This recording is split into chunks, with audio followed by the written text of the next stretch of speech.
malo que trae la enfermedad, porque la enfermedad hace sufrir a su pueblo.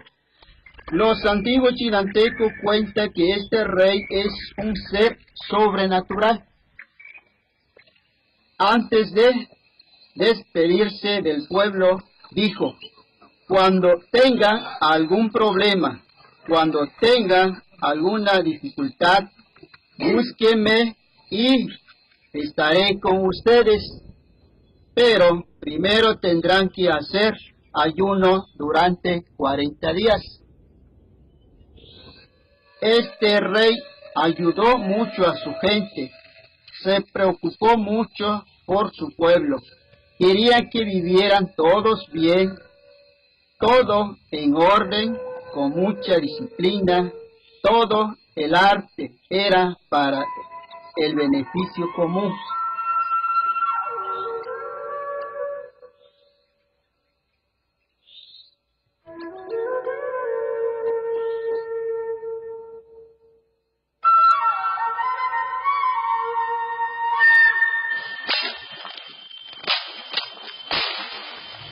Y aquí estaba un rey, era su tumba con toda su familia. Esa era costumbre de antes, ¿ves?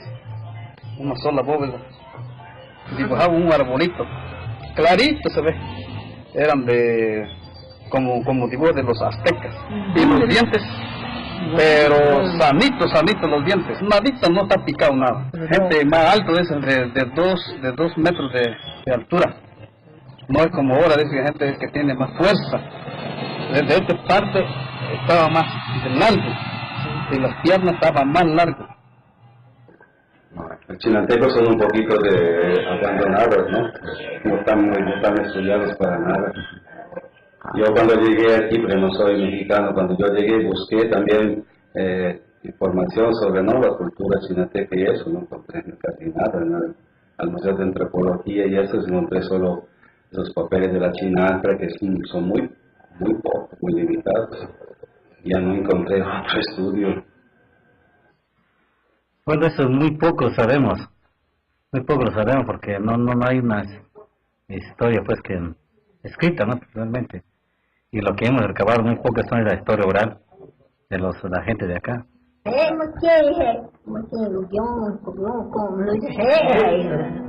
vamos ahora se juntaba la mocupila, juntaba y se iba me lo que te gané. No cuenta mula.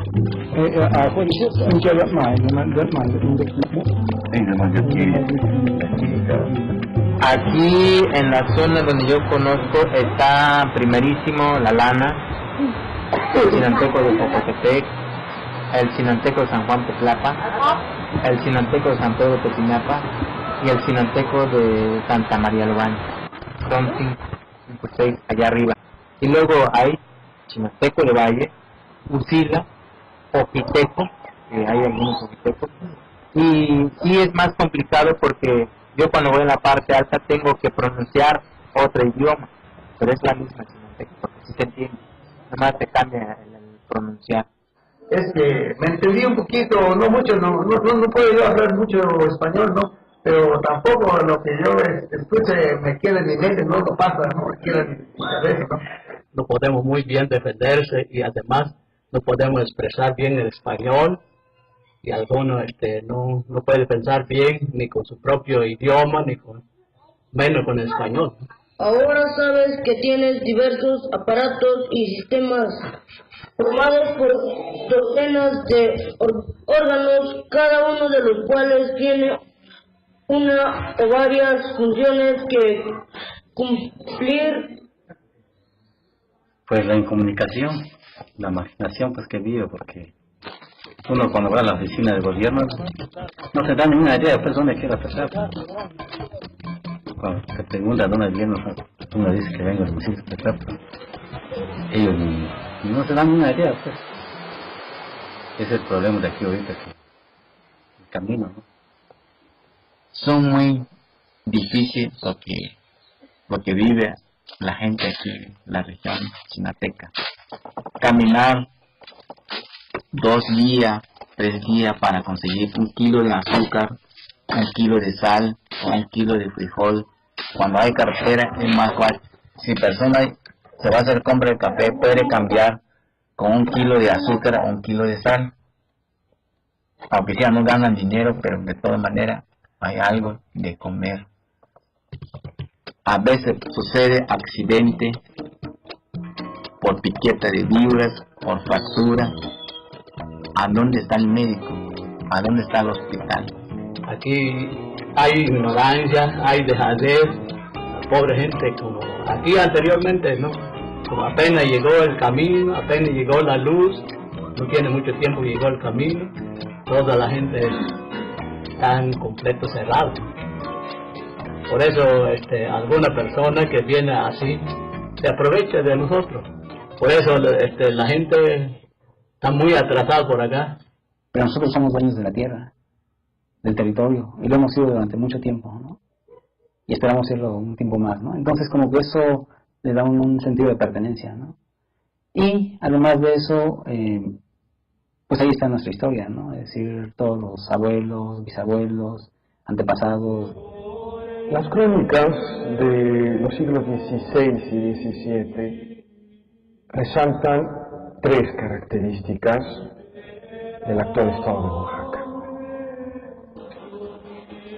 Tierra montañosa, población dispersa y tierra de una gran extensión.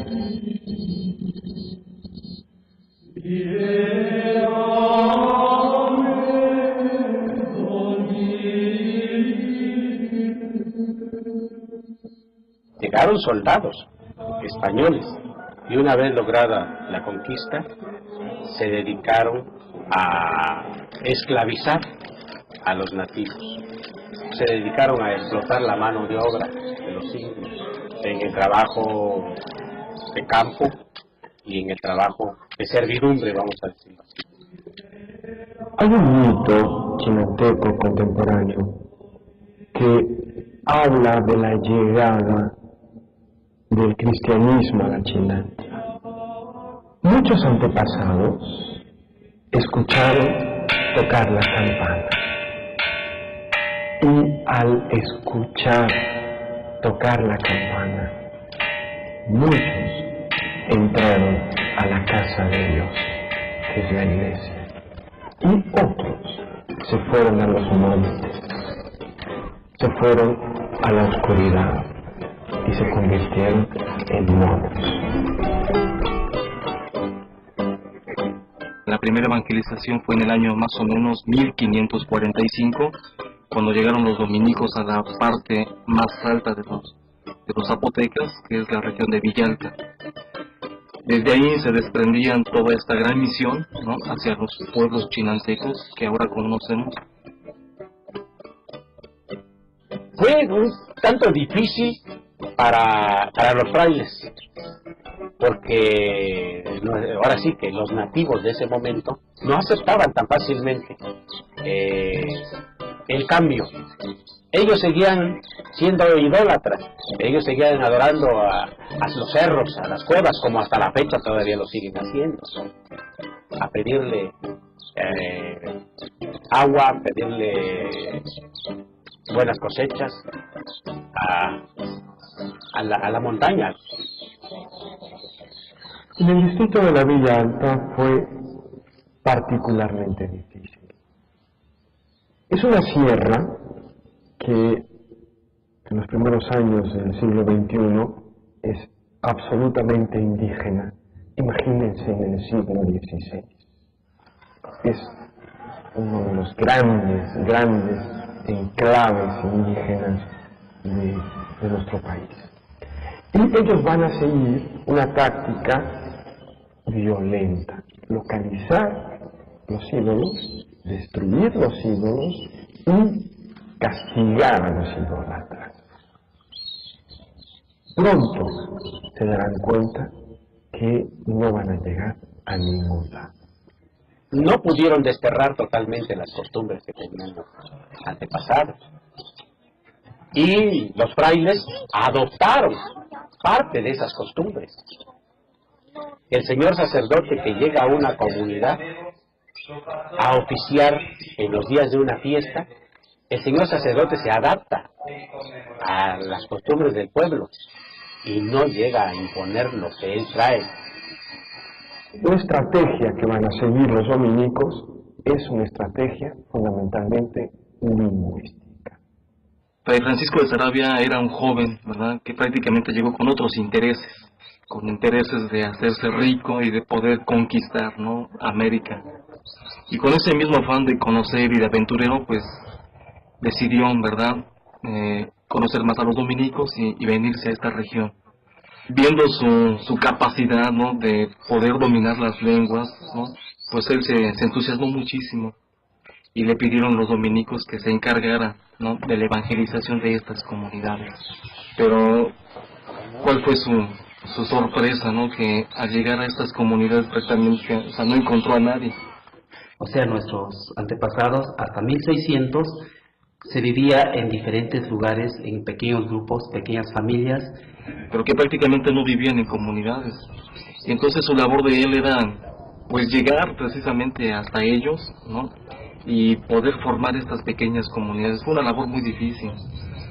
Él se dio cuenta que no podía comunicarse con los chinantecos. ¿Qué fue lo que hizo? 1 mes y medio de ayuno y 40 azotes diarios, ¿verdad?, sobre su espalda, para que Dios lo iluminara y poder entender el idioma de los chinantecos. A partir de 1615, 1612, empezarán a predicar el Evangelio en chinanteco.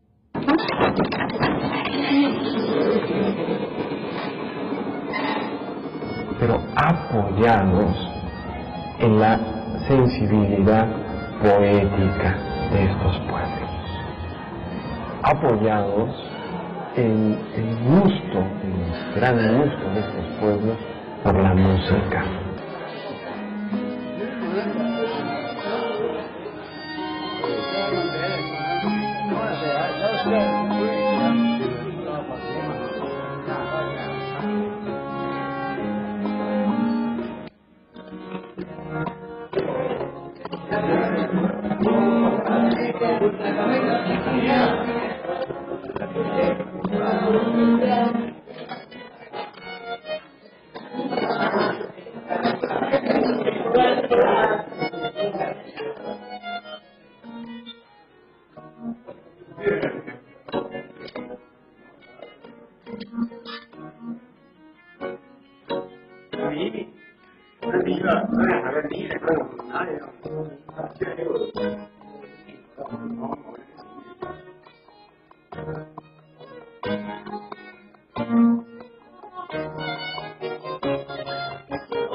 Formó pequeños talleres, ¿no?, de panadería, de sastrería, incluso hizo la primera escuela bilingüe. Funda un colegio, una escuela para los niños indígenas, para introducirlos en el cristianismo. Enseñaron solfeo y el canto llano para que en un momento dado esas personas que aprendieron aquí en Villalta se fueron a sus comunidades, allá auxiliaban en los actos religiosos a los frailes, pero además les servían de guía y les servían de apoyo en la comunidad como traductores. En su ausencia, estos jóvenes predicaban a la comunidad estas homilías de Fray Francisco. Esa labor es muy importante, porque ellos trajeron, impusieron la cultura europea occidental aquí. La estrategia inicial era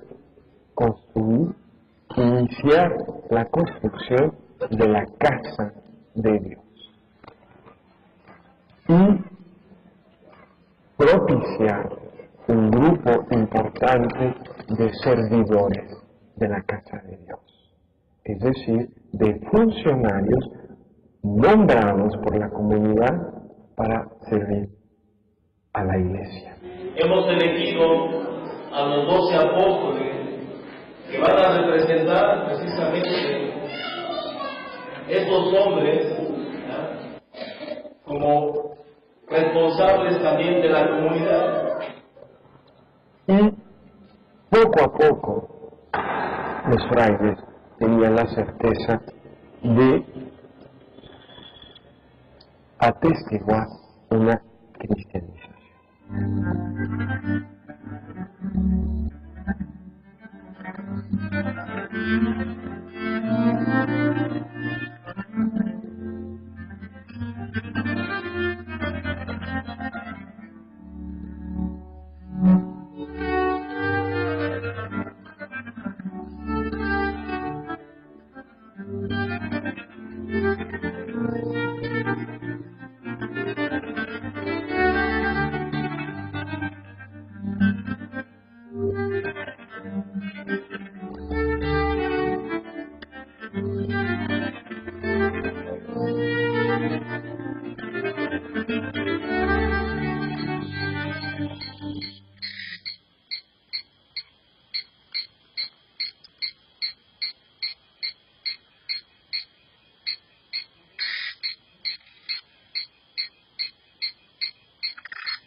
La República de Indios es el derecho de los pueblos naturales para tener sus propias tierras, su gobierno local, sus propias leyes,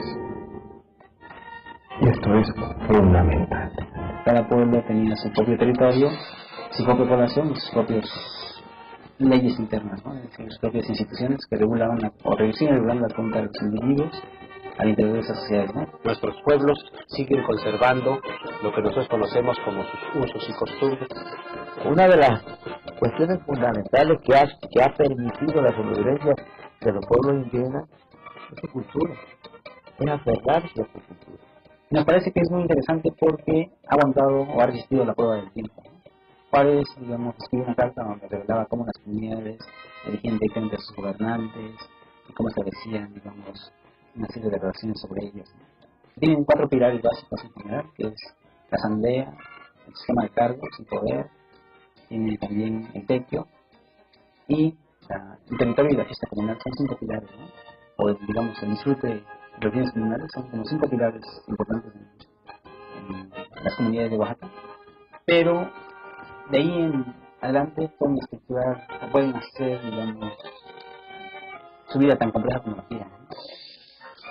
Los usos y costumbres es como cómo celebrar la fiesta del santo de cada pueblo, cómo casarse con una mujer o la mujer con su marido, ¿verdad?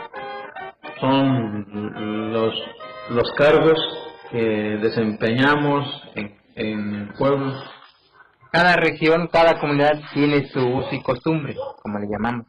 Uso y costumbre es respetar a los ancianos, se quita el sombrero para saludarlo. Se dice abuelito, se dice anciano, se le nombra en chinanteco, ¿no? Para las comunidades todavía más antiguas, el anciano todavía es la fuente de la sabiduría. Incluso es como que la norma moral de comportamiento para las comunidades. Todavía el anciano es aquella persona que va vislumbrando los problemas y el que incluso va escogiendo el camino por donde debe de ir caminando la comunidad.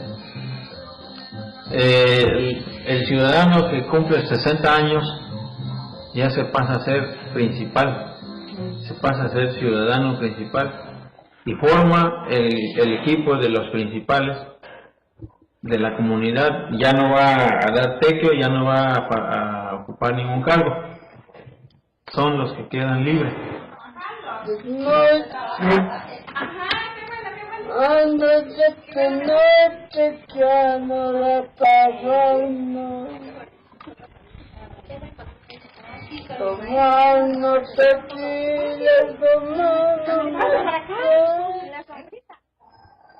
Establecieron sus formas de vida, formas de trabajo, que es el tequio. Tequio llamamos nosotros la forma comunal de hacer un trabajo físico en beneficio de la comunidad, y nosotros, cada comunero tiene que aportar su trabajo. Hoy en día el gobierno, a través de sus programas, hacemos obras, pero tenemos que poner la mano de obra de manera gratuita, como aportación de comunidad. Todos nos pueden dar la mano para que se levante esa obra que va a ser la autoridad. Ese es el techo que todo el pueblo se reúne, ¿no? Para que se haga esas cosas, para que termine esas cosas cuando comienza a ser ese, como escuela, como clínica, como todas esas cosas. Aquí, al joven, que cuando ya tenía 16 años, que era la edad que ya podía trabajar en el campo, pues la costumbre dice es que tienes que trabajar para el pueblo, tienes que empezar a cumplir con los techos, tienes que dar las cooperaciones, tienes que hacer una serie de requisitos. Pues obligado tiene que hacer, como esa gente tiene una lista y donde quien que no fuera, que quien fuera, ahí ya está marcado con una X, el que ya fue, el que no está blanco, así está en la lista. Hay una confusión porque mucha gente lo entiende por obligación, que a fuerza tiene que hacerlo. Y los señores ancianos no lo consideraban así, sino lo aceptaban por convicción, diciendo, pues sí, me toca, ¿no? Hablando en chinanteco, los señores grandes nos dicen, te toca, te corresponde. No nos dicen que te mando a que hagas, sino te corresponde. El catumba me conta. En lo particular, como logro interpretar el lenguaje chinanteco, que no es obligatorio, sino es algo que nos corresponde, algo que nos da un derecho también. Derecho de vivir, derecho de existir, derecho de usufructar los bienes. ¿Cuáles son los bienes? Pues es la extracción de leña, el aprovechamiento del agua, el cultivo de alguna parcela, es lo que nos da. Y nos da la libertad de respirar, vivir.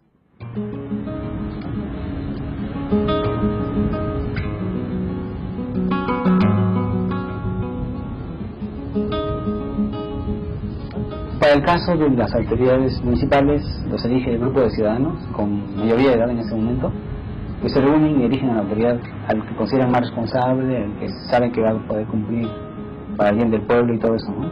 Los caracterizados son como nosotros, que con un poquito que sabemos, el que tenga un poco de estudio, hablamos un poco mejor, que sepan a defenderse de su pueblo. Y que sea gente que busque el bienestar social del pueblo, que no se beneficien para ellos mismos. La asamblea tiene reglas muy precisas, algo que se acuerde al margen de la asamblea, al margen de los acuerdos de la comunidad, no se reconoce. Un líder indígena en un momento dado se sale de la comunidad para tener un trato a espaldas de la comunidad y deja de ser líder indígena. Su comunidad lo desecha, lo desconoce. No hay una persona que diga, yo quiero ser agente de policía o agente municipal. No ha habido ninguna persona quienes solicite ese puesto a la comunidad, sino la comunidad es el que nombra. No vale la pena pues discutir de quién lo va a hacer. ¿Va a ser de un grupo o de la comunidad? Aquí, si el proyecto ya está, es cuestión de aplicar el proyecto. Quiera o no quiera tener cargo, pero la comunidad es lo que nombra. Cuando entran las autoridades, le dan su bastón de mando, la banda del pueblo va a ir a la casa del presidente a llamarlo, a traerlo pues, el presidente y el alcalde. Luego toma posición acá en el palacio. Luego de ahí el presidente, la autoridad es todo el cabildo, reúne a todos los ancianos para que tome acuerdo, no todos los que van a hacer menos. Esos bastones son símbolos de la autoridad que estas personas tienen. El del centro es del presidente municipal, el de los lados de los regidores y así hasta con el síndico municipal. Esto representa el poder que ellos tienen sobre la comunidad en este año que ellos son los funcionarios. Es obligación de los ciudadanos trabajar para el área civil, el ayuntamiento, pero también es tan importante trabajar para el área religiosa, en el orden de su escalafón. El cargo de aquí de la comunidad dura un año, un solo año nada más. y el cargo es gratuito, no tenemos ninguna paga, porque son cargos que no persiguen ningún centavos. En cambio el presidente municipal, eso sí, ya es muy politizado, porque se persigue un fin de manejar recursos económicos, un gran presupuesto que ha mandado el gobierno federal y del estado. Ahí es donde está el pleito. El problema de leyes de este país es que las define un grupo de legisladores, pero que está sentado ahí en San Lázaro, ¿no? Y la gente dice, pues bueno, ellos inventaron su ley, pues qué bueno, ¿no? Pero en cambio, en las comunidades no tenemos ese problema, porque nosotros mismos decidimos esas leyes y esos reglamentos. Anteriormente se respetaban las tradiciones, forma de nombrar el presidente municipal. Ahora ya no se respetan eso, los usos y costumbres, porque hay diputados locales, viene el partido y manipulan a la gente. El mal está que los chinantecos no están bien unidos, bien cimentados su raíz de los usos y costumbres. Entonces cada quien jalan como puedan, y por eso se vienen los partidos a dividir. No, aquí no había nada de eso primero.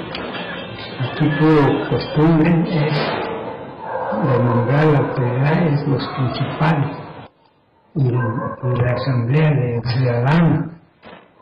Poco a poco se fue perdiendo eso, y ahora puro partido es el que viene a meterse, ¿no?, en cosas de la autoridad. Así como ahorita anda ahí Nicolás Cardosa Manzano, fui presidente municipal en el periodo pasado. El caso desde hace 6 años que el poder municipal está funcionando en San Lorenzo.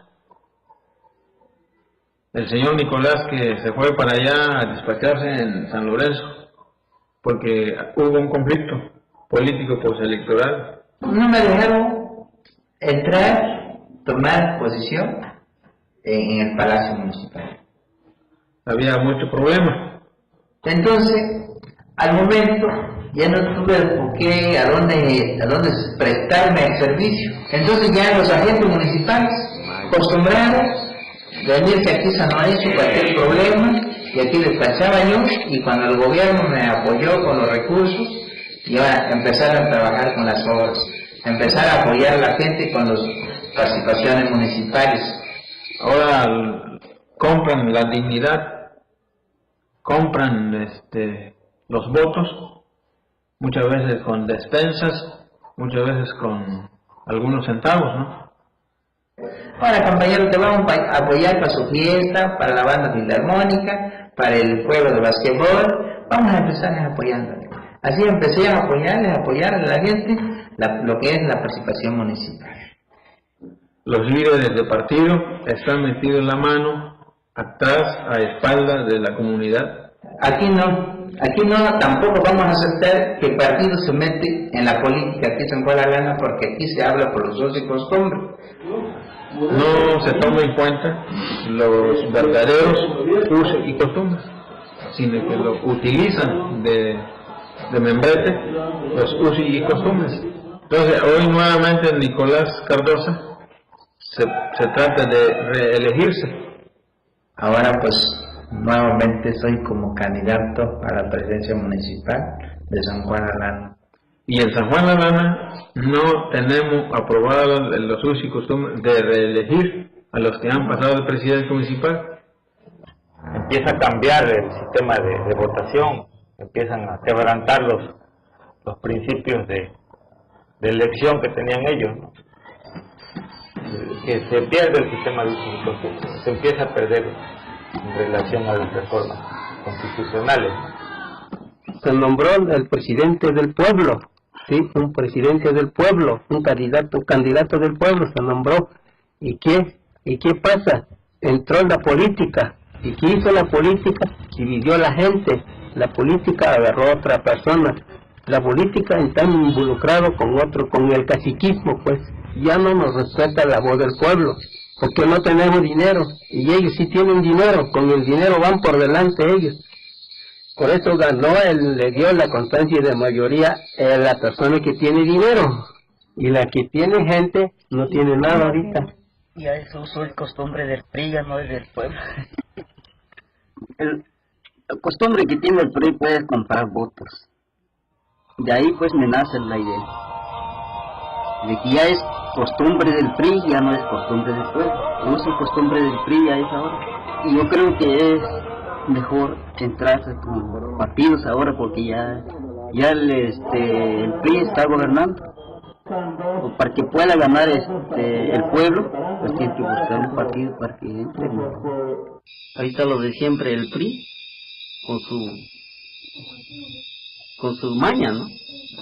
Engañando a la gente, trata de dar dinero, por un machete, ¿no? Una lima, o una dispensa. Y yo veo de esa forma, no es política, ¿no? Sino es un aprovechar de la ignorancia de nuestro municipio. Y también el mismo votante no dan cuenta qué está sucediendo, ¿no? Porque yo creo que no basta con vender su voto por un futuro de nuestros hijos, ¿no?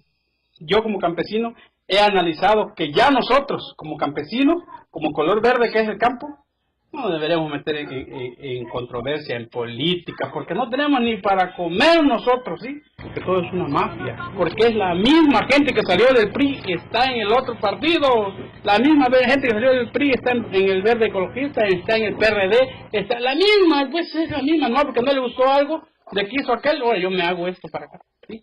Entonces ya no hay confianza, ahora sí como dicen, ni en mí mismo.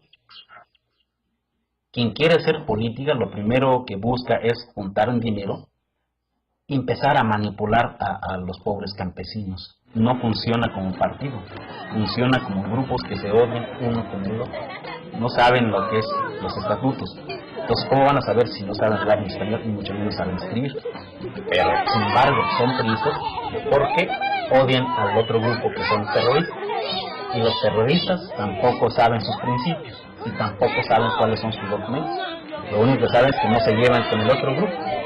No compiten o no participan con un proyecto de desarrollo, sino participan quién mata más los ganados, quién aporta más dinero, quién invita más refrescos. Entonces aquí automáticamente gana quien tiene más dinero y no quien piense mejor.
El café llega a Oaxaca, procedente de Veracruz y de Chiapas fundamentalmente, y lo traen grandes productores de otros países, fundamentalmente españoles, ingleses y alemanes.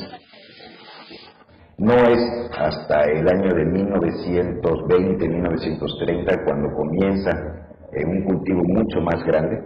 La superficie se extiende en el estado de Oaxaca, con lo que podríamos decir que son invasiones de las tierras comunales por parte de estos primeros propietarios alemanes, ingleses y españoles. La finca que estaba en Batavia y la finca que estaba en Texas, la finca que estaba en Moctezuma, la que está por acá, la finca francesa, la finca México y Londres, la que estaba acá arriba, fueron las fincas que pues sí dieron la semilla, ¿no? Para que se tuvieran algunas plantas en toda esta zona. Entonces estaba un obispo que se llamó Eulogio Aguilo en la Providencia de Texas, aquí en Sila. Ese obispo trajo la semilla de café y comenzó a cultivar.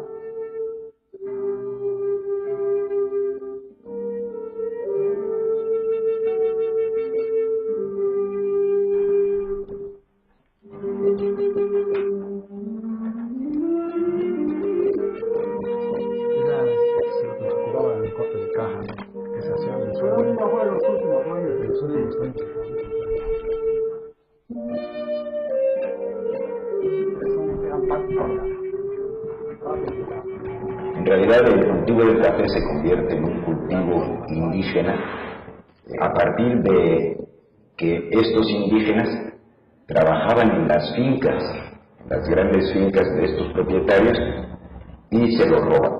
Comenzaron a agarrar la semilla y a hacerla producir y a sembrar, cultivar. Adaptan las condiciones para el cultivo del café, lo adaptan a su medio. Que se volvieron comunidades cafetaleras gracias a la política de Estado de los años 70, a través sobre todo del Instituto Mexicano del Café, en donde se promovió de manera muy amplia el cultivo del café en localidades indígenas campesinas. Porque había café silvestre, pero de muy poca producción. Entonces se formó el Instituto Mexicano del Café en 1960. Y el café empezó a mejorar la semilla, la planta, y empezó a meter nuevas variedades.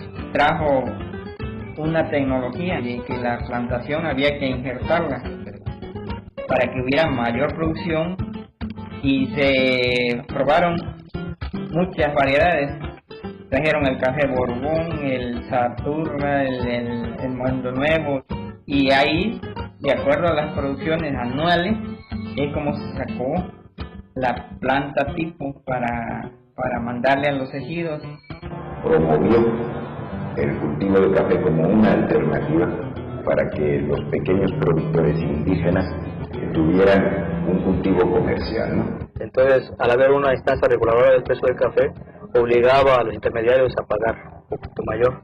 Se ocupaba de organizar a los productores, daba créditos, era un sistema de banca a través de un sistema de anticipos a cuenta de cosecha, que después se cobraba con la comercialización, y el propio Estado era el que exportaba el café. En el momento que entra Salinas de Gortari, el gobierno mexicano se plantea el cerrar todas las agencias de desarrollo que había en el campo. La posibilidad de cerrar Fertimex, de cerrar Fideule, de cerrar Tabamex, de cerrar Proquibemex, de cerrar Imecafé, o sea, todos los organismos del Estado que se dedicaban a alguna actividad en el campo. Y una de las más cruentas, más violentas, más rápidas, es la desincorporación del Instituto Mexicano del Café. Se anuncia la desaparición del Imecafé y había un chingo de adeudos del Imecafé con los productores, y entonces orientamos la lucha de las comunidades en torno a que no desapareciera el Imecafé hasta en tanto no dejara un nivel de organización en las comunidades y una infraestructura necesaria para que se apropiaran los productores de lo que era todo el rollo de la cafeticultura. Nosotros tuvimos la oportunidad de tomar las oficinas del Imecafé aquí en Tuxtepec, secuestramos ahí al delegado y obligamos a que se nos diera una respuesta de las demandas más sentidas que se llevaban en ese momento. La verdad es que había motivos justificados para cerrarlo. Había una gran corrupción en todos estos organismos, había pérdidas excesivas y año con año en el presupuesto de egreso del país había que estarle metiendo y metiendo y metiendo recursos, y sin embargo estas instituciones cada vez perdían más dinero y la situación económica de los productores cada vez estaba peor. Y al cerrarse nos afectó al 100%, ya no hubo quien comprara, volvimos a caer en la mano de los coyotes otra vez. Y los coyotes son los que se benefician más, año con año están mejores.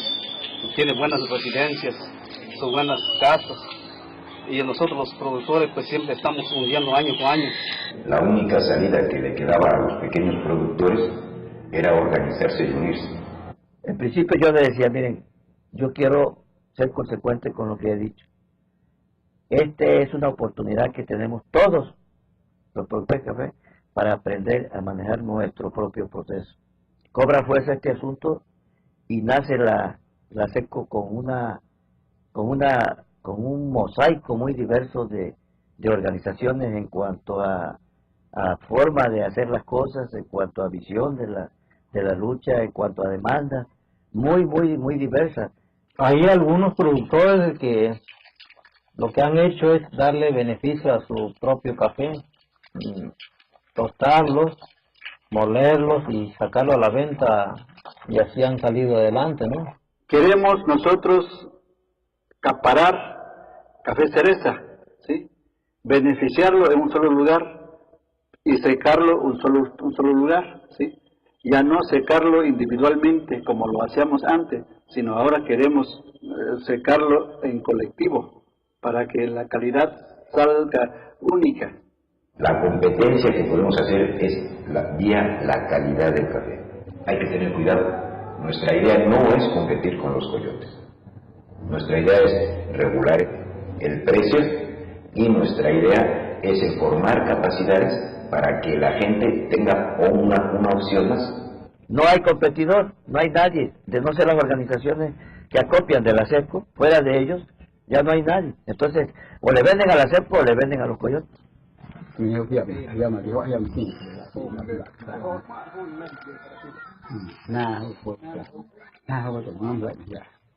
Pues aquí lo que cuenta el señor dice que pues ahorita el café casi ya no tiene precio, y ahorita aquí pues la gente se sufre mucho pues porque el café ya no tiene precio. Hacen todo lo posible para sobrevivir, dice el señor, porque ahorita como el café ya no tiene precio, y pues ellos pues se sacrifican mucho para mantenerse lo poquito que pueden. Eso acaba de decir.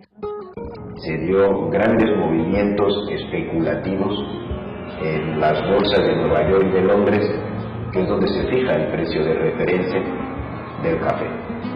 Llevó a la ruina a millones de productores de café en todo el mundo. No es costeable el cultivo. A veces invierte más en el corte y el beneficio que lo que ganas en la comercialización. Ya no hay contratación de peones y más jornaleros para el corte de café. El suerte es que los productores nada más cortan lo que pueden con su familia. Era el único producto que ellos vendían para poder comprar alimentos, ¿no? Y ahorita pues ya no. Y lo que hacen ellos siembran, no la milpa, el autoconsumo nada más, el frijol, todo. Desde luego, esto también se debe a que al Estado no le ha importado mucho. Y no ha habido muchos apoyos para que se mantuviera un nivel de producción y productividad con estos pequeños productores de café. Inclusive la organización la CERCO también decayó por bajo precio. Nos estamos convirtiendo, las familias cafetaleras, de productoras a cosecheras, a recolectoras nada más, ¿no? Cada quien ahorita el maíz, un poco de chile, el café ya como que dice totalmente para abajo. En algunos casos eso también ha generado cambios de uso del suelo, están están desmontando los cafetales para volver a hacer milpas o para ganaderías. Toda la zona de batalla donde había grandes extensiones de café ahorita ya es potrero. Provoca mucho la erosión porque el ganado al desplazarse va arrancando tierra, ¿no? Va destruyendo. Entonces con el paso del tiempo va a deslavar ese terreno y van a quedar pura roca. Yo creo que es la suma de diferentes opciones la que nos puede llevar a que el café todavía sea una alternativa para que la gente viva, ¿no? Porque hace que a veces más que van a comprar por ejemplo tejilote para vender, hacen canasta, petate. Claro, en algunas zonas se está trabajando lo que es el cultivo de la vainilla, ¿no? Lo de la pita no se está atacando nada, muy poco. Lo de la palma camedor no hay organización que lo están produciendo. Ya metieron isle entre cafetales mejor. Y ahí limpia el café y limpia ahí, las dos cosas. ¿Sí? Hay mucha gente lo hace esfuerzo, ¿no?, para seguir cuidando su vegetal, porque tiene esperanza todavía de ver qué día va a subir el café. La gente dejó de trabajar el café y entonces empezó a buscar nuevas oportunidades. Los terrenos son para siembra de temporal, no nos brinda la oportunidad de cosechar bien porque no hay manera de meter maquinaria, la mano de obra es cara, entonces la gente se obliga a salir, aunado con la devaluación de nuestro peso y la falta de oportunidades de trabajo, la gente tiende a salir. Esta es una de las crisis más fuertes que ha impactado, que ha tenido repercusiones sociales graves. Y repercute no solamente en las familias, repercute directamente en la vida comunitaria, ¿no? Se están dando por la primera vez procesos de expulsión migratoria en regiones en donde nunca había habido proceso de expulsión migratoria por búsqueda de trabajo. Y otros están yendo mucho a Ciudad Juárez, a las maquilas que hay allá, y otros los van de bracero a los Estados Unidos. Entonces ese es el problema social más fuerte que estamos teniendo desde hace 3 años.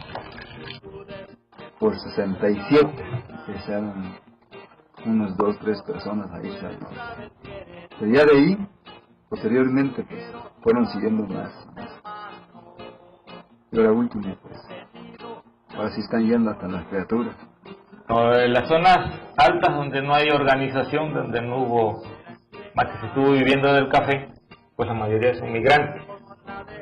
Nosotros somos una organización que produce café, pero somos también una organización que produce migrantes. Ahorita están saliendo de 8, de 6, de jalón, pues, todo luego ya se nota el baje que le dan a la comunidad. 65% de los migrantes se van por moda, porque los llevan o porque los convencen, ¿no?, para ver qué se puede encontrar por allá. Entonces, si tienen que ir al norte, tienen que venir y contarle algo a sus nietos. Se emigran porque ya no hay fuente de trabajo, pues. Tienen que pedir prestado ese dinero, no es porque tiene. Ellos luchan pues por conseguir dinero porque quieren superarse un poco económicamente, porque usted sabe, aquí dentro de la comunidad no hay recursos. Hay trabajo, pero no hay recursos. Aquí un productor pues se saca sus 3.000, 4.000 pesos anual y es para todo el año. Ese dinero no nos alcanza. A veces nos pasamos con tortillas, con sal nada más, eso no es vergüenza decir, no, porque no hay de otro. Ni migaja que cae en las mesas no le dan a los pobres.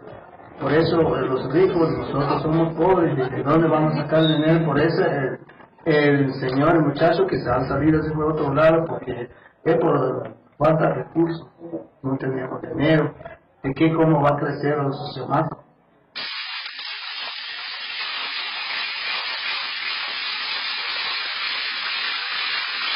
Hoy en día, de comuneros activos puede ser el 50% de gente que ahorita vive en Estados Unidos trabajando. La mano de obra resulta ser mucho más cara en las comunidades porque no hay quien trabaje. ¿Qué tal si se van otros, quizás el día de mañana vayan otros y vamos a ser menos? Y más trabajo para la comunidad, por nosotros que estamos acá. De Estados Unidos o de la ciudad mandan dinero y las casas que eran de conopio, que eran de paja, se han ido mejorando. Pero por otro lado está el otro problema fuerte. Las tierras ya están repartidas. El productor que tiene 2 hectáreas y tiene 4 hijos, pensando en cualquier patrón de herencia, si ahora con 2 hectáreas no va para la sobrevivencia y estamos creando migrantes, imaginémonos cuando muera ese productor y tenga que heredar esa superficie con esa producción y esa productividad a 4 hijos, ¿no? O sea... Eli. Está más fácil.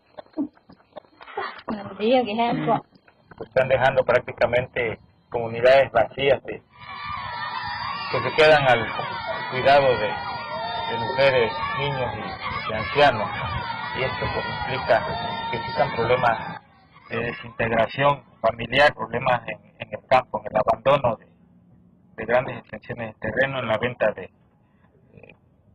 derechos, de propiedades. Muchos vamos y dejamos la mitad de la familia acá, los hijos principalmente. Y yo allá, pues a veces, estando yo ahí, yo veía mi comida, ¿no? Y me acordaba yo de mis hijos, de mi familia, pues como, no sé si ya comieron, y yo acá bien chingón. A resumidas cuentas, pues siempre vive uno humillado completamente ahí. Lejos de ti, bien nada me alegra, ni el limpio cielo, ni la luz del día. Yo nunca estuve de acuerdo de que él se fuera, pero no me quedó de otra porque él se aferró a irse, no importando lo que yo le decía. Cuando él decidió irse fue porque vio la situación en que vivía su hermana, que su hermana tenía acceso a otras cosas, que con lo que gana aquí pues no se puede comprar. Lo que en la mente de él estaba pues la casa, ¿no? Incluso hasta comida, comer un poquito bien.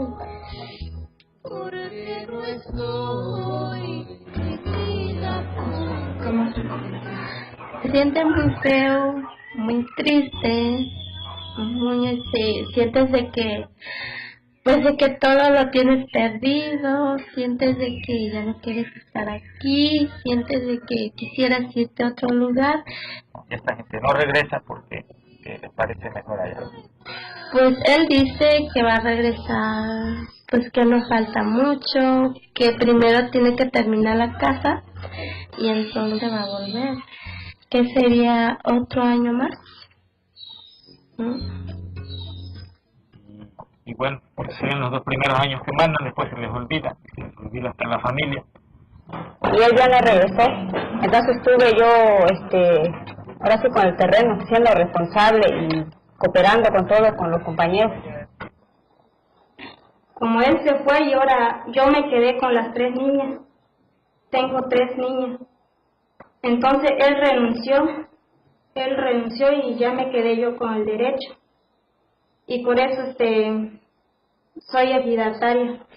En cuanto ya saben la gente que ya se fue, nos llaman ahí la autoridad para poder ocupar un poquito en el espacio de ellos en la asamblea. Pues lo más difícil es trabajar porque la verdad se sufre. A veces uno trabaja más de lo que uno gana. Más nosotros que nada más hacemos de madre y de padre, ¿no? Porque más difícil, pues. Y siento duro de trabajar. Tengo también un pedazo de platanera. Tengo que limpiar, tengo que tenerlo limpio para que dé frutos. Porque si lo tengo montado, no voy a cosechar nada. Por decir así que vamos a limpiar donde es el camino. Cuando se hace en el cerro, en el lindero, se pone mojonera y ese es fatiga. Nosotros vamos entre todos los compañeros y si no vamos, pues vamos a pagar. Entonces, pues cuando no hay dinero, pues vamos a hacer el trabajo y ya no pagamos. Pero conforme el tiempo, uno se va acostumbrando. Ahorita, la mera verdad, yo ya me acostumbré de estar sola. Mi nombre es Carmen Navarrete y Joaquín. Yo soy presidente de Comisaría Viral de aquí del Ejido Rancho Palmar.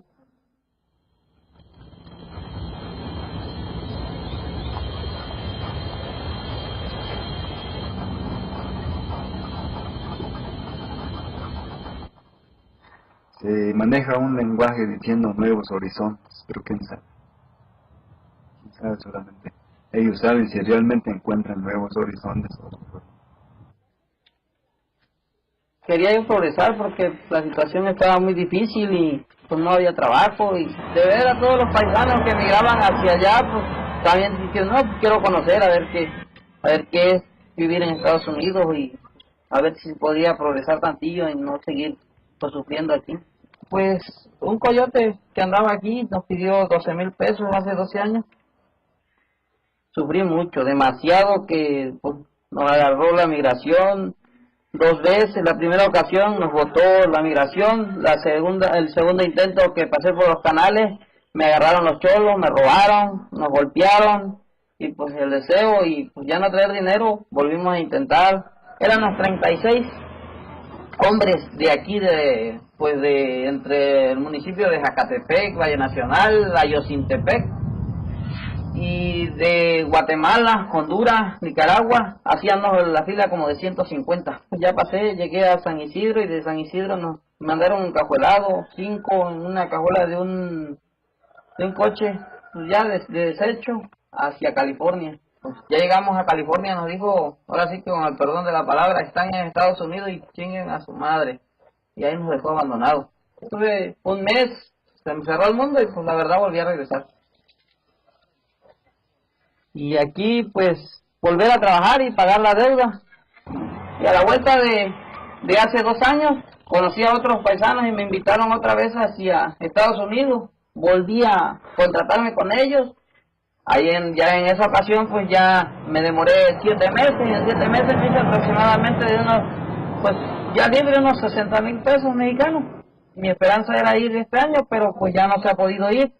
Desde aquí la situación pues día con día está más difícil. Ya ve que pues nada más los apoyos llegan para ciertos pueblos, como dice Vicente Fox, paisanos y paisanas, pero pues aquí para nosotros no hay nada.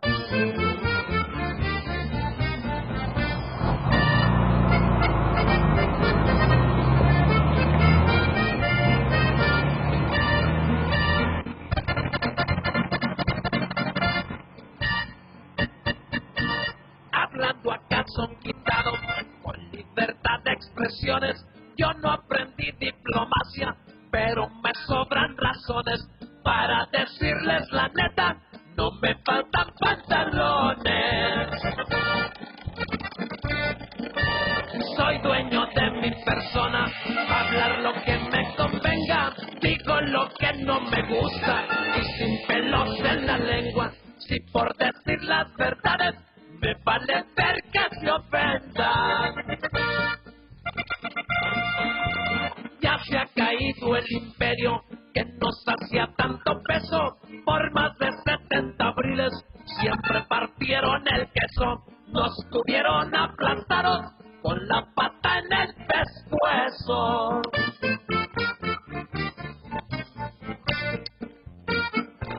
No habrá más hambre, señores.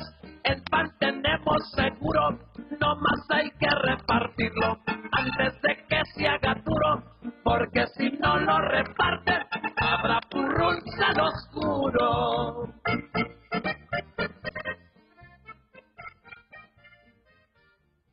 La política de Estado ha cambiado de manera dramática de una política de apoyo a los campesinos como productores a una política de asistencia social en donde los campesinos vienen declarados como pobres.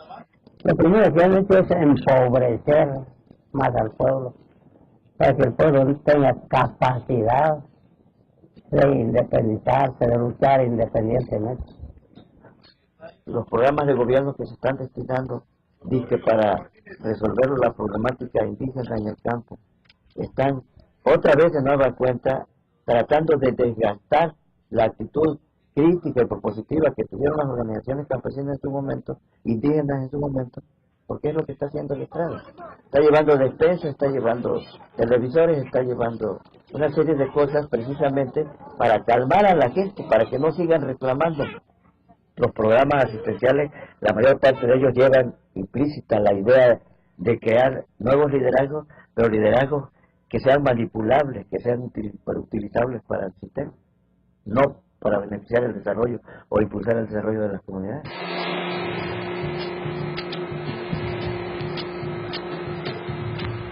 Porque detrás de eso hay todo un proyecto para empezar como punta de lanza el Plan Pueblo con Agua. ¿A dónde apunta el Plan Pueblo con Agua? A quedarse, a apropiarse con toda esa riqueza, con todos esos recursos naturales, para poder en un momento dado redondear su gran proyecto de neoliberal que el gobierno ha venido defendiendo desde hace más de 20 años. Todo eso es resultado precisamente de una ley que le permite aquí totalmente, sin ningún escrúpulo, privatizar el ejido, privatizar las tierras comunales. ¿Quiénes pueden comprar los terrenos ejidales? La gente que puede, que tiene más. ¿A quién se les quitaron? A los poderosos. Regresan ahora a los poderosos. No vendan, no vendan, no vendan. Costó vidas, muchas vidas, costó sangre, mucha sangre, y ahora lo venden.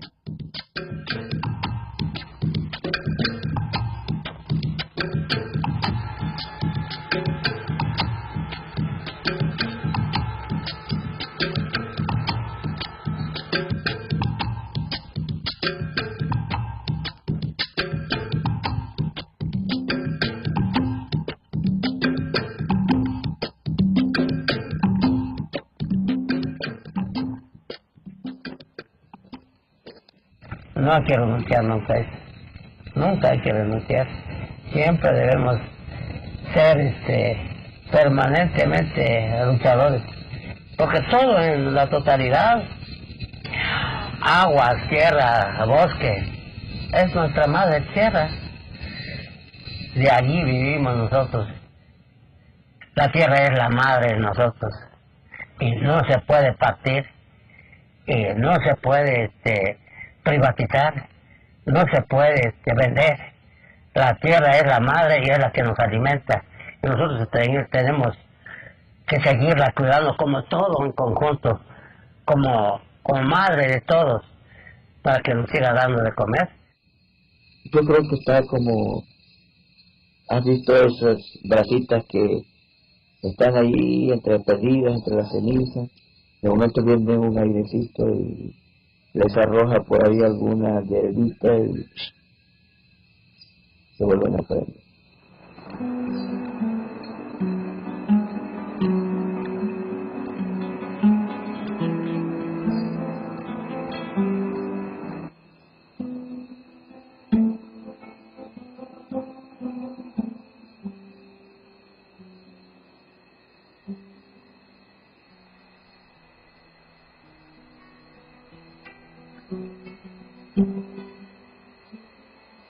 Todo aquí en este mundo hay un dueño, ¿no? No hay que agarrarlo como quien dice por agarrarlo, siempre hay que pedir permiso.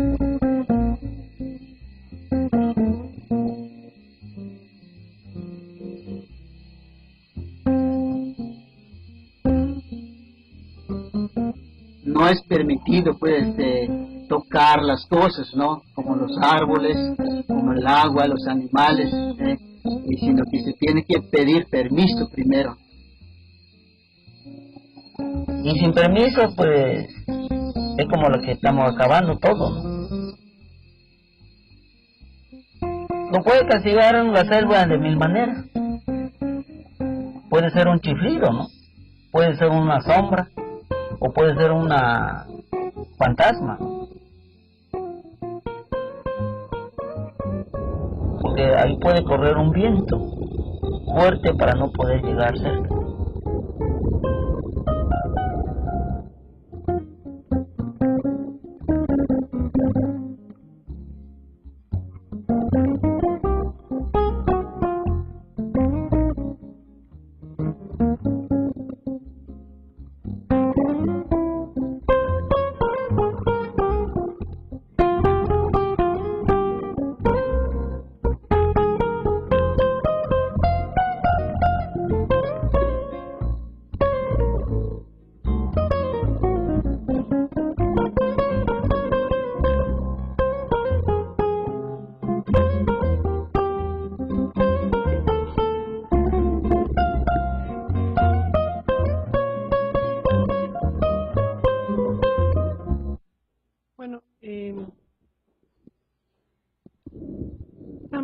No sé, doctor Isaac García Venegas, que viene, es coordinador adjunto del laboratorio audiovisual del CIESAS, si nos quisiera dar algún comentario general y ponemos pasar a hacer algunas preguntas breves. Buenas tardes, noches. Buenas tardes. Lo que a mí me gustaría hacer es más bien comentarles cómo se lee un documental de manera básica, porque la temática pues creo que habla por sí sola, es desoladora, es terrible, ¿no? Y lo primero que habría que decir es que un documental no sale de la nada, ¿no? Implica una investigación casi siempre muy larga. En este caso, la doctora Ana Paula de Teresa lleva trabajando, si no mal me equivoco, como 15 años en la zona. Por lo tanto, conoce todo lo que allí pasa y formó un equipo de investigación importante en el cual se incluye el doctor Pérez Monfort, pero también estudiantes de antropología de la UAM Iztapalapa, biólogos, fotógrafos, etcétera, que realizan sus trabajos académicos de tesis allí, pero que además de eso, en realidad lo que están buscando es promover un cierto tipo de apoyo para estas comunidades que, como ustedes ven, viven en el más absoluto desamparo, ¿no? Es justamente esta investigación la que le da consistencia al documental. Esa consistencia ustedes la pueden notar en el lenguaje audiovisual propiamente.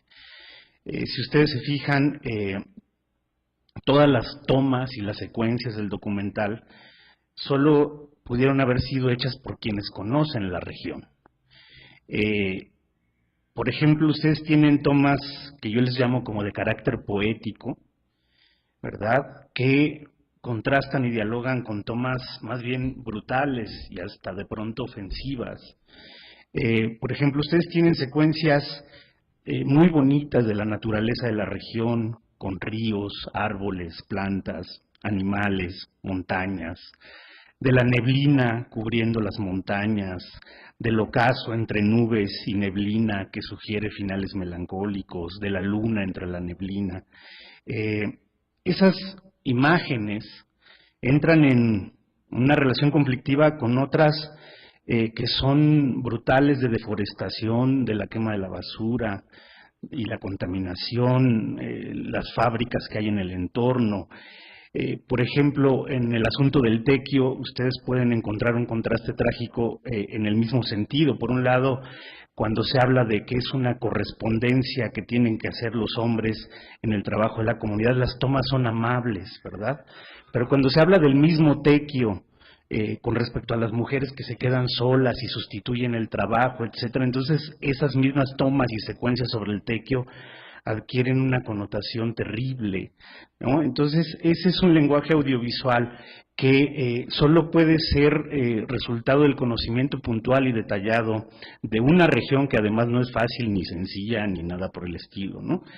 Esto también solo se puede lograr cuando los documentales no se hacen con premura y no se hacen con, digamos, con la exigencia que implica el mercado, ¿no?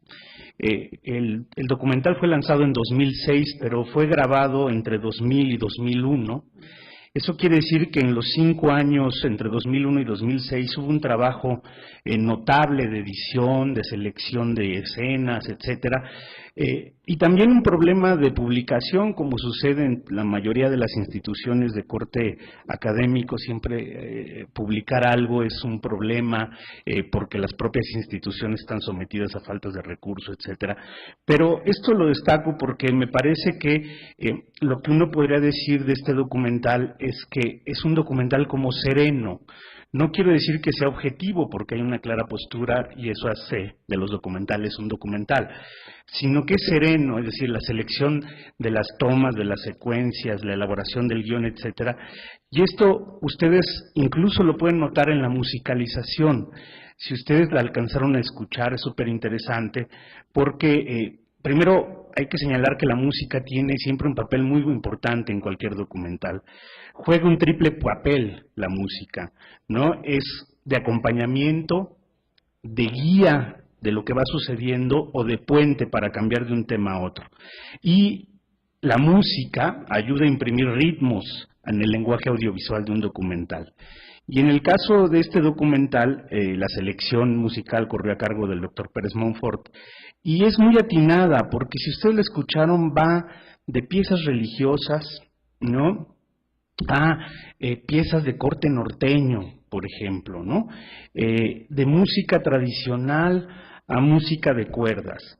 Pero lo importante es que se trata de una musicalización que está muy lejos de la pretensión académica y erudita que a menudo sucede en los documentales, y que busca ser empática y sugerente con la realidad del documental.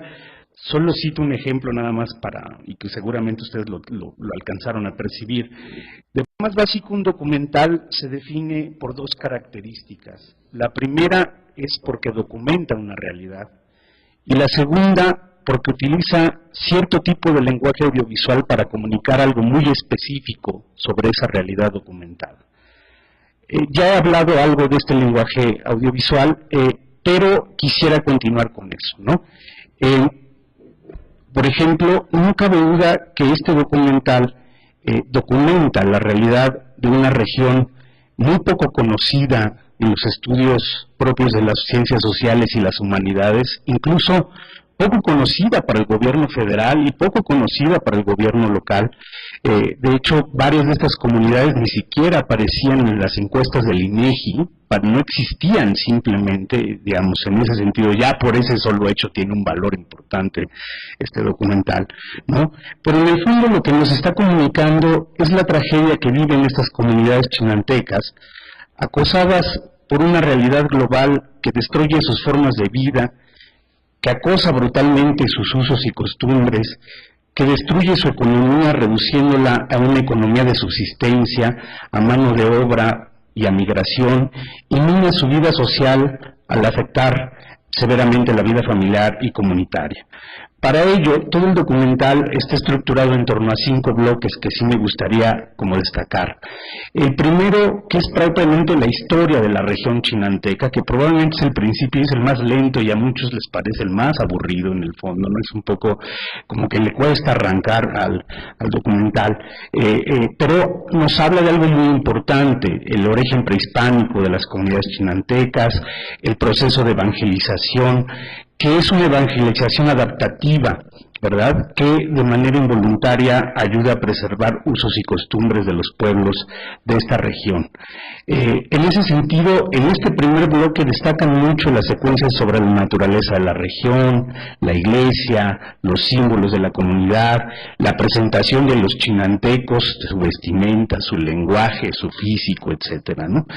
Esa sería la primera unidad. La segunda unidad discursiva, ¿verdad?, tiene que ver con la persistencia de usos y costumbres de estas comunidades, particularmente en lo que se refiere a las fiestas, a los casamientos, a la elección de cargos de gobierno y el famoso tequio. Son estos dos últimos temas, ¿no?, la elección de autoridades y el tequio, lo que le va a servir al documental para entrar a lo que en lenguaje audiovisual propio del documental se conoce como el momento de la tensión narrativa. Un documental siempre tiene una estructura básica, que es una introducción, luego digamos es como una cresta que va subiendo para narrar un conflicto muy específico y luego concluye. Es como una ola, digamos, ¿no? Es así. Y estos dos temas, el tema de la elección de autoridades y el tema del tequio, son los dos temas que van a generar esa cresta, esa parte conflictiva, ¿no? Entonces, en este segundo bloque, por ejemplo, se pone énfasis en la elección de las autoridades.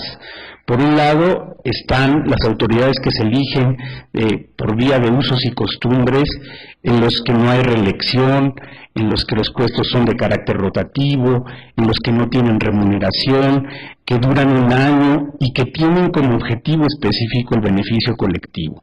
Y por el otro nos presenta a este personaje terrible que es como un Buda chinanteco, ¿verdad? Es así como todo grotesco en muchos sentidos, ¿verdad? Pero que es en el fondo el resultado de una lógica partidaria que se está introduciendo en la zona y que operan bajo la lógica de la corrupción, ¿verdad? Que bajo el ropaje legal y constitucional encubre la preponderancia del interés personal del grupo y de grupos sobre lo colectivo y lo comunitario. Digamos que ese es el primer conflicto que se narra. En esta unidad discursiva, por ejemplo, el lenguaje audiovisual es muy peculiar, ¿verdad? Por ejemplo, ¿cómo se representa el conflicto como tal? Si ustedes se fijaron, es una secuencia muy elocuente. Son unos niños viendo primero en una televisión un programa de lucha libre. Luego son unos niños jugando en maquinitas, ¿verdad? Si no me equivoco era Street Fighter o algo así que estaban jugando, ¿verdad? Luego pasa a una lucha entre guajolotes, que es como desconcertante, porque un guajolote le está, ¿no?, comiendo la cabeza al otro, etcétera, y los niños se están riendo, ¿verdad?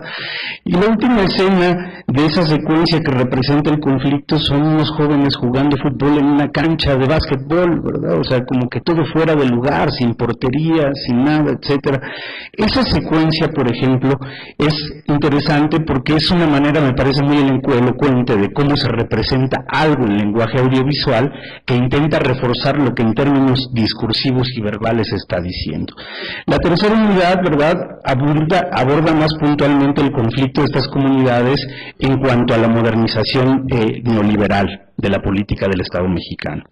Y aquí narra una tragedia terrible, ¿verdad? Son comunidades que desde la década de los 70 están sometidas a las políticas estatales que en un principio privilegiaron la producción de café, después abandonaron la producción de café, ¿verdad? Y que dejan a estas comunidades a la intemperie, en medio de la nada, en el abandono, en la pobreza, etcétera, ¿no? Y de este gran conflicto, que es la cúspide del documental, nos dice que derivan tres situaciones como muy importantes. Una es la organización política de los cafetaleros de la región chinanteca. Otra es, digamos que, la redefinición de la vida de las comunidades a partir de tener que dedicarse al autoconsumo nada más, ¿no?, a este tipo de cosas, y a la búsqueda de alternativas a partir de este fenómeno que va desde la devastación ecológica a través de la ganadería hasta procesos de migración, ¿no? Este sería el tercer tema. Y ponen énfasis en la migración por dos razones que me parecen muy válidas. Primero, porque la migración implica una redefinición del rol social de la mujer en esas regiones. Si ustedes se fijan, dentro de la tragedia, las mujeres empiezan a participar en decisiones de carácter político, ¿verdad? Empiezan a participar en la asamblea, etcétera. Eso junto con la soledad, la tristeza, la frustración, etcétera. Y por otro lado nos narran la tragedia de los migrantes, que es bastante conocida en este país y que es brutal, ¿no? Y digamos que esa sería la tercera unidad. Hay una cuarta unidad muy pequeñita que sirve en realidad de tránsito entre esta cúspide conflictiva para ir a la conclusión, que es un poco la pregunta de qué hace el Estado mexicano ahora, y básicamente lo que dicen es que el Estado mexicano no hace gran cosa, que ahorita las políticas sociales son políticas de asistencia que están creando liderazgos sometidos, que tiene que ver justamente con esa política, con ese Buda chinanteco que ahí estaba, ¿verdad? Y el quinto bloque es la conclusión, y se trata de una conclusión que parece ser esperanzadora, pero que más bien es desoladora, ¿no? Aquí prevalece la voz de los chinantecos que siguen hablando de sus usos y costumbres. Es muy bonito lo que dicen, ¿verdad? La tierra es la madre de nosotros, hay que cuidarla para que nos siga dando de comer. Dicen que con la naturaleza no se puede ser indolente ni tratarla como un objeto. Dicen que para extraer de ella bienes hay que pedirles permiso, de lo contrario castiga de 1000 maneras, dicen, ¿no? Una de esas maneras, dice uno de los entrevistados, que se ve que es un político de organización cafetalera, dice, puede ser la chispa que encienda la montaña, ¿no? Esto que es muy bonito, pero en el fondo los autores de este documental no parecen compartir del todo ese pronóstico. da la impresión de que para ellos este conflicto entre los usos y costumbres y la modernización neoliberal se decanta irremediablemente por lo segundo, y no cabe duda que en esta lucha están a favor de los chinantecos y su historia, pero están claros de que la devastación es irremediable, ¿no? Y de hecho, porque están a favor de los chinantecos, hacen este documental, ¿no? No se trata solo de rescatar la historia de la región, sino sobre todo denunciar la opresión y marginación en la que viven los chinantecos como resultado de una bárbara política neoliberal dictada desde las diversas bolsas de valores del mundo y ciegamente instrumentadas desde los gobiernos federales, estatales y locales. Las voces de la Chinantla se llama así precisamente porque convoca un conjunto de voces que desde muy particulares puntos de vista permiten aproximarse con cierta objetividad a lo que sucede en esta región. A cuadro desfilan mujeres y hombres chinantecos, profesionistas y académicos, políticos, niños, jóvenes, etc. Y este conjunto de voces, curiosamente, indican el sendero de la Chinantla, como reza el nombre de aquel camión blanco que anda por los caminos de la región. Un sendero sinuoso, conflictivo y cuesta arriba que lleva directo al conflicto entre lo comunitario y lo individual, lo colectivo y lo productivo, lo vivible y lo rentable. Un sendero que viene a su vez de un conflicto previo, añejo, que data de la evangelización adaptativa que intentaron los españoles y que viene aún de más atrás de cuando el rey chinanteco se convirtió en ave, prometiendo volver a solicitud expresa de previo ayuno de 40 días. He aquí pues la conjunción de la antropología y la historia, el conocimiento y reconocimiento de los otros, circunscritos siempre en un tiempo y espacio específicos. Lo complicado y lo audaz es convertir esto en un lenguaje audiovisual propio del documental.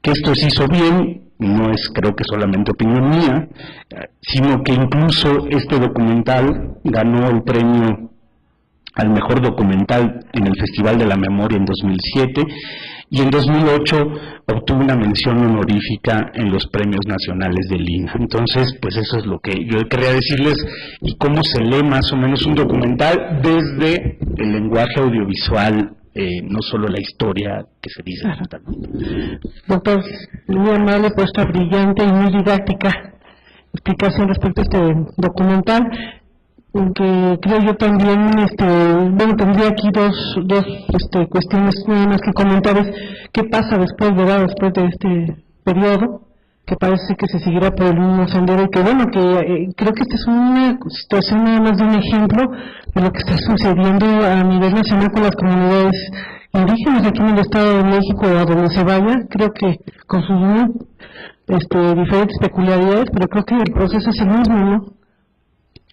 Sí, migración, feminización del trabajo, mayor pobreza, en fin, ¿no? De hecho, ellos han seguido trabajando y intentaron fundar un centro como de acción antropológica, donde han llevado especialistas, pero se enfrentan al mismo fenómeno de devastación, etcétera. Entonces creo que no ha funcionado del todo bien, ¿no?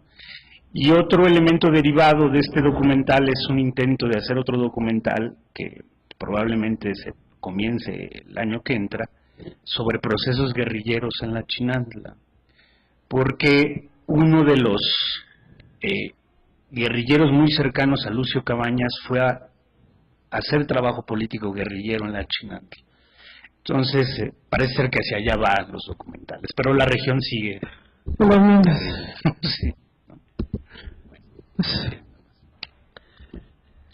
Creo que de todas maneras habría que difundir estos documentales para, pues al menos levantar un poco la conciencia, ¿no?, entre la población. Creo que merecerían conocerse, porque es historia de alguna manera. Si no se leen los libros, creo que tiene la ventaja de ser historia contemporánea, sacada pues de estos momentos, ¿no?, que viven las comunidades, ¿no? Sí. Bueno, pues de nuevo, doctor, muchísimas gracias. Gracias.